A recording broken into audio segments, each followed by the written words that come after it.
সন্ত্রাসী আচরণের আনসার বাহিনী কর্তৃক গত ফেসিস্ট সরকারের আমলে নিয়োগপ্রাপ্ত সেই ফেসিস্ট আনসার বাহিনী কর্তৃক একজন প্রবাসীকে রেমিটেন্স যোদ্ধা এবং যাদের উপরে নির্ভর করে বাংলাদেশ দাঁড়িয়ে আছে সেই প্রবাসীকে রক্তাক্ত করার তীব্র নিন্দা প্রতিবাদ এবং দৃষ্টান্তমূলক বিচার দাবি করতেছে লেডিজ এন্ড জেন্টলম্যান। এই বিষয়টা নিয়ে অনেক মন্তব্য আসছে আমাদের প্রবাসীদের কাছ থেকে, অনেকেই বিভিন্ন ধরনের মন্তব্য করে যাচ্ছেন। আপনি বলছেন প্রবাসী মানুষটাই দোষী, আমি আমার বক্তব্য না শুনে আপনি যাবেন না। আমাদের একটা প্রবাসী ভাইকে খুবই মারধর করা হয়েছে। এটা খুবই প্রবাসী আমরা যারা আমাদের সবার 2 কোটি প্রবাসীর খুবই দুঃখজনক আমাদের কাছে। তো আপনারা ভুলে যাবেন না, নতুন গভর্নমেন্ট নতুন সরকার যারাই আছেন না কেন, আপনারা ভুলে যাবেন না আমাদের হাত ছিল, আমাদেরও চেষ্টা ছিল আপনাদের এখানে বসানোর জন্য। প্রবাসীদের কাছ থেকে অনেকেই বিভিন্ন ধরনের মন্তব্য করে যাচ্ছেন। আপনি বলছেন প্রবাসী মানুষটাই দোষী, আমি আমার বক্তব্য না শুনে আপনি যাবেন না। তো জানেন আপনারা যে উনি আসার পরে আপনার আক্রমণ করা হয়েছে। উনি এখন জানলাম উনি এসেছেন তার ওয়াইফকে নিয়ে, তার বাবাকে নিয়ে, তার টোটাল 4 জন মানুষ। একজন মানুষ 4 জন পরিবারের মানুষকে নিয়ে এসেছে এখানে ঝগড়া করার জন্য এয়ারপোর্টে। কতদিন পরে উনি এসেছেন আমি জানি না। আমার বক্তব্যটা না শুনে যাবেন না লেডিস এন্ড জেন্টলম্যান। আমি আমার এই বয়সে অনেক দেশে যাওয়ার সুযোগ হয়েছে আমার, আল্লাহর রহমতে। ভবিষ্যতে আরো অনেক দেশে যাব ইনশাল্লাহ, সেটা আশা রাখি। অনেক দেশের এয়ারপোর্টে গেছি, অনেক দেশের এয়ারপোর্টের ব্যবস্থাপনা সম্বন্ধে জানার খোঁজ রাখার চেষ্টা করি, রাখিও। আমি আপনাদেরকে একটা জিনিস বলতে চাই, যারা বলছেন যে প্রবাসীদের দোষ, আপনাদের উদ্দেশ্যে প্রবাসীদের দোষ কিনা এটাও আমি আপনাদেরকে দেখাবো। যদি প্রবাসীদের দোষ হয়ে থাকে এই প্রবাসীর, আপনি আমাকে বলেন তাকে মেরে রক্তাক্ত করা 4 জন মিলে তাকে মারা, এটার অধিকার আইন পৃথিবীর বাংলাদেশের কোন আইনে আছে আর পৃথিবীর কোথাও এই ঘটনাগুলো ঘটে? এটার উত্তরটা আপনারা আমাকে দিয়ে যাবেন, যারা এখানে আছেন তাদের উদ্দেশ্যে আমার এই বক্তব্যটা। আমাকে দয়া করে এই উত্তরটা আমাকে দিয়ে যাবেন। আপনারা পৃথিবীর কোন দেশে এইটা আছে যে আপনি মারতে পারবেন একজনকে?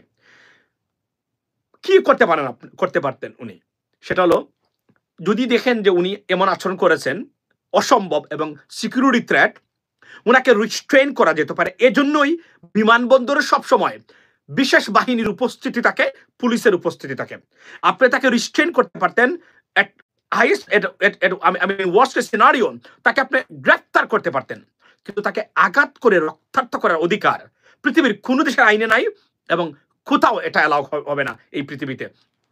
তারপরেও উনি তো আঘাত করে নাই। উনি কি বলছে? উনি বলছে উনি যিনি তাকে মেরেছেন উনি বলছেন আপনি আমাকে ধাক্কা দিলেন কেন? এটার সত্যতা আমি আপনাদের সামনে তুলে ধরতে চাই যে আপনারা যারা বলছেন, আপনারা জেনে না জেনে এইগুলা বলছেন, নিয়ম জানেন না। কোনো অধিকার, ইভেন সে মার খেলেও তাকে মারতে পারে না, গ্রেফতার করতে পারে। এটাই হলো আপনার এই আইন। পৃথিবীতে কোনো আইন নাই আইন শৃঙ্খলা বাহিনীর এয়ারপোর্টে একজন যাত্রীর উপরে হাত তুলতে পারে, পুলিশ তাকে রিস্ট্রেন করে সাথে সাথে তাকে গ্রেফতার করতে পারে, কারণ no one is above the law. গতকালকে এই কথাগুলো বলছি, কেউ আইনের ঊর্ধ্বে নয় লেডিস এন্ড জেন্টলম্যান, রাইট? তো উনাকে তারা এই কাজটা করেছেন। আপনি দেখেন বিষয়টা, উনি বলছেন যে আমাকে ধাক্কা মারলেন কেন? তা আপনি ধাক্কা দিয়েন, যদি দিতেই হয়, যদি আপনি মনে করেন যে আমাকে মারলে আমি এখানে মারবো, এটা তো প্রফেশনালিজম না, এটা তো চরম প্রফেশনালিজমের চরম একটা আপনার বহিঃপ্রকাশ, যে আনপ্রফেশনালিজমের বহিঃপ্রকাশ। যে আপনি যাত্রী আপনাকে ধাক্কা দিয়েছে, পৃথিবীর কত এয়ারপোর্টে এই ঘটনাগুলো ঘটে থাকে প্রতিদিন। যাত্রী আপনাকে ধাক্কা দিয়েছে, আপনার 4 জন মিলে একজন প্রবাসীকে মেরেছেন, মেরে বলছেন যে আমাকে ধাক্কা দিয়েছে এবং এটার পক্ষে যুক্তি দাঁড় করাচ্ছেন সরকার। আবার তাকে নাকি আবার আপনার এই আইনের আওতায় আনা হবে এবং শাস্তির আওতায় আনা হবে।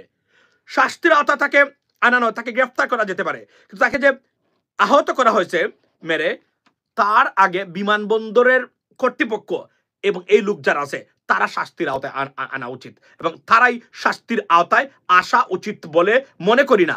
This is the law. আমি আপনাদের সামনে তুলে ধরতে চাই উনি আসলে কি বলেছেন, মনোযোগ দিয়ে শুনেন। আপনাকে কেন ধাক্কা দিলেন? আসো, আমি সিভিল লোক। আচ্ছা শুনেন ভাইয়া, আপনাকে কেন ধাক্কা দিলেন? আসো। আচ্ছা উনি শুনেন, উনি কি বলছে? আপনি আমাকে মারলেন কেন? উনি বলেছে এটা? তো উনি হাইয়েস্ট ধাক্কা দিতে পারতো তাকে?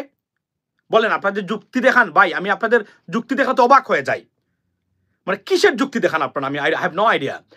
উনি ধাক্কা দিল না কেন? উনি কি বলেছে আমাকে আপনি মারছেন, আপনি আমার মুখে মারছেন? তার মুখ মেরে মুখের এটা জঘন্যতম, এটা মানে একটা অ্যানিমেলের ব্যবহার। It is unacceptable. এই ব্যবস্থার পরিবর্তন হোক এবং আনসারকে প্রয়োজনে এয়ারপোর্ট থেকে সরিয়ে দেওয়া দরকার। এবং এই প্রবাসীকে মার খাওয়ার পরেও শুধু ধাক্কা দিয়েছে, এই কারণে তাকে শাস্তিতে আনবেন, জরিমানা করবেন। কিন্তু তার আগে যারা কর্তৃপক্ষ আছে এদের দৃষ্টান্তমূলক বিচার যদি না হয়, আমরা প্রবাসীরা বিষয়টা আমরা ভালো করে দেখব এটা কোথায় যাক, কোন জায়গা পর্যন্ত গিয়ে এটা ল্যান্ড করে, সেটা আমরা দেখব। কারণ সে ধাক্কা দিয়েছে, আই আন্ডারস্ট্যান্ড দ্যাট, সে অপরাধ করেছে। আপনি তাকে রিস্ট্রেন করবেন, মানে তাকে আটকাবেন। যেহেতু এতজন আইন শৃঙ্খলা বাহিনীর সদস্য এখানে আছে, আর্মড পুলিশ আছে, এপিবিএন আছে, ব্যাটালিয়ন্স আছে, সব আছে এখানে, আর্মি পর্যন্ত এখন এই মুহূর্তে এয়ারপোর্টে আছে। আপনি তাকে মেরে তার ওয়াইফের সামনে, আর does it make sense? Common সেন্সের ভিত্তিতে লিডিস এন্ড জেন্টলম্যান, সে আসছে নরওয়ে থেকে তার বউ, বাচ্চা, বাবা সবাইকে নিয়ে এখানে মারামারি করার জন্য? তারপরে ধরে নিলাম সে অপরাধী, ধাক্কা দিয়েছে। ধাক্কা দিলে মারতে হয়, হাত তুলতে হয়, এই অধিকার এবং আইন পৃথিবীর কোন জায়গাতে, এই ড্রাকোনিয়ান ল পৃথিবীর কোন জায়গায় আছে? আপনারা যে সমর্থন করেন একটা জিনিসের পক্ষে যে যুক্তি দেখান, ইট ইজ আনঅ্যাকসেপ্টেবল। এটা কোনো যুক্তি হতে পারে না আপনাদের এই যুক্তিগুলা। সো দেয়ারফর এটা নির্দ্বিধায় প্রবাসীদের উপর আক্রমণ, আমরা এগুলার পরিবর্তন চাই। এবং এটা কোনো অবস্থাতে এতটা অপেশাদারি মনোভাব যদি কারো বৃত্তি থাকে, এয়ারপোর্টের 100 মাইল দ্বারে কাছে তার আসার কথা না। এই তার বয়স দেখলে বোঝা যায় সে গত সরকারের আমলের আনসার বাহিনী হতে পারে, সে কোনো ছাত্রলীগ কোনো জায়গা থেকে সে আসছে, তাকে নিয়োগ দেওয়া হয়েছে। আর না হলে সে তো মার খাবে, প্রয়োজন সে মার খাবে। কে আইন শৃঙ্খলা বাহিনীকে ডাকবে, কুইক রেসপন্স টিম আছে, তারা গ্রেফতার করবে তাকে তার উপরে আঘাত করা, মানে আমাকে মারছেন আমিও মারবো, এই সন্ত্রাসীর বা সন্ত্রাসের জায়গা তো এয়ারপোর্ট না, পৃথিবীর কোথাও তো এগুলা নেই। কোন যুক্তিতে আপনারা কি বলেন, কি যুক্তি দেখান আমি জানি না আপনারা। কোনো অবস্থাতেই জঘন্যতম অপরাধ এটা, মানে একজন যাত্রীর উপর হাত তোলা, তাকে ধাক্কা দিয়েছে, তাকে যদি আঘাত করতো তাকে গ্রেফতার করবেন, তাকে মারবেন না। এই আইন নাই আপনার পৃথিবীতে, আপনাকে মার খেতেই হবে। যদি আপনি তাকে গ্রেফতার করবেন, আইনে সুপোর্ট করবেন, তারপরে বাইলো যা দরকার তার শাস্তি হবে, জেল জরিমানা হলে সেটা হবে। কিন্তু আপনি আঘাত করতে পারেন না, এটা সমর্থন আপনারা যারা করেন, এর চেয়ে মূর্খতা আর হতেই পারে না পৃথিবীতে। That's the bottom line. Okay, তো আমার সময় শেষ, আমাকে এখন শেষ করতে হবে, কারণ আমি খুব কুইক ব্রেকে আসছি। বাস্তবতা হলো যে আপনি সে তার নিজের মুখের কথা, আমার সিসিটিভি দেখার দরকার নাই তো, আমি দেখবো কেন সিসিটিভি? আমি দেখেছি 5 বার। আমি শুধু তার বক্তব্যটাই নিচ্ছি, যিনি তাকে মেরেছেন। বলছেন আমাকে ধাক্কা দিয়েছেন, আমি মেরেছি।